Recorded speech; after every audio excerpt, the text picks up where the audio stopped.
Hello chess lovers, Suren here, and in this video I want to share with you an interesting game which was played in round 1 at current 2019 European Team Championship, with the white pieces playing Danish international master Jonas Buhl Bjerre and his opponent is Russian chess grandmaster Daniil Dubov.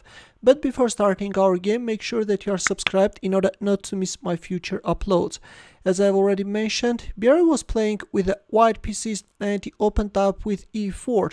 Dubov responded with e5, knight f3, knight c6, bishop b5. We have the Ruy Lopez a6, Morphy defense, bishop a4, knight f6, white castles kingside, bishop e7, black is going for closed variations, rook e1, b5, bishop b3, and black also castles kingside. Now we reached a very popular position where white has a wide range of choices.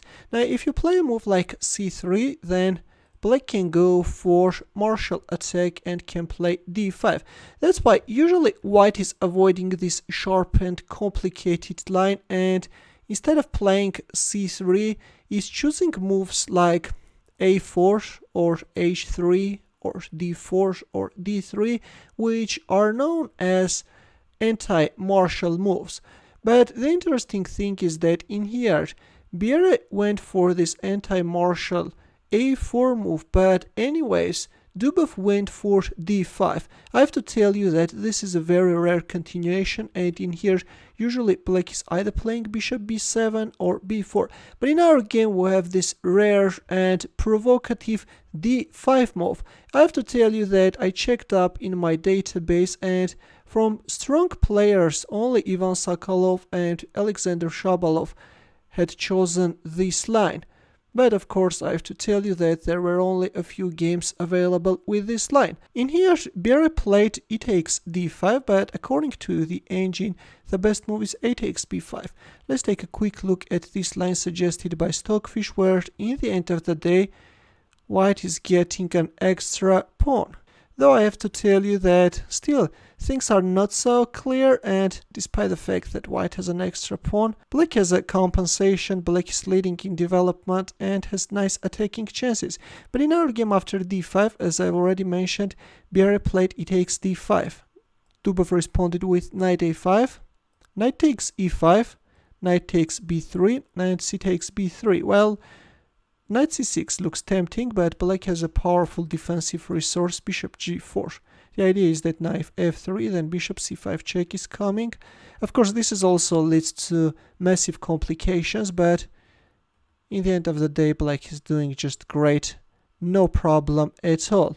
But in our game, after knight takes b3, we have c takes b3, bishop b7, knight c6, bishop takes c6, d takes c6, bishop c5. Right now white has two extra pawns, but still white needs to solve the development of his queenside pieces, which requires time, while already black has created a threat. Here Bjerre played d3, but this is too passive.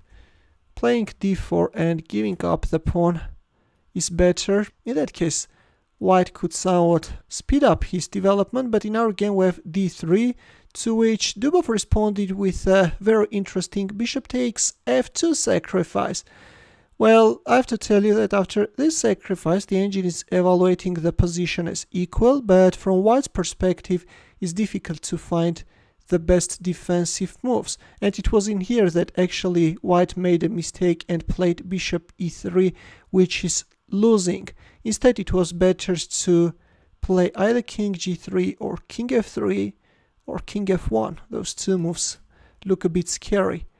But in our game we have bishop e3, and let's see how Dubov managed to finish up his opponent. Here comes the knight g4 check, and after king f3 we have knight takes e3.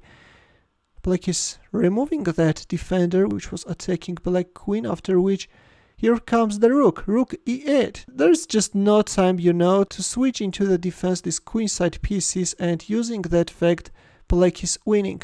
Rook e2. Well, if we move like rook takes e8, then after rook takes e8 again black is winning. If queen d2 covering the e3 square, then rook e6 is coming, and once the rook is also joining the attack, white has no chance to save the game. Here is one of the possible lines which could arise after the exchange of rooks, and then white is losing his rook and black's position is totally winning.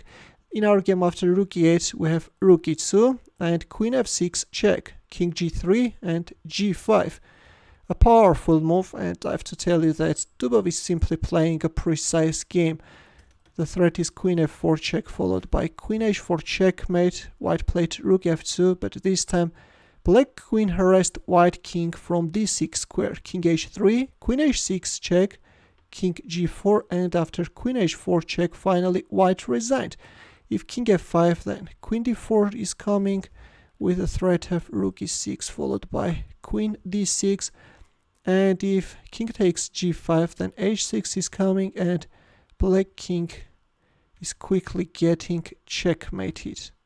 That's why after queen h4 check on move 23, Bjerre resigned. Well, with that rare line, Dubov managed to surprise his opponent and very quickly managed to beat him. After the game, during the interview, here is how Dubov commented his move. If it works, then it's a groundbreaking discovery. So I would also like to know your opinion. Was that d5 move a groundbreaking discovery or just a simple trick? In the end, let's also solve a chess puzzle, which is also taken from a game played by Daniil Dubov, where the task is to find mate in 3. It's white to move, and I will wait for your answer in the comment section. Thanks for watching. Here are more suggestions for you. Feel free to check them out as well. I will see you in my next video. Take care.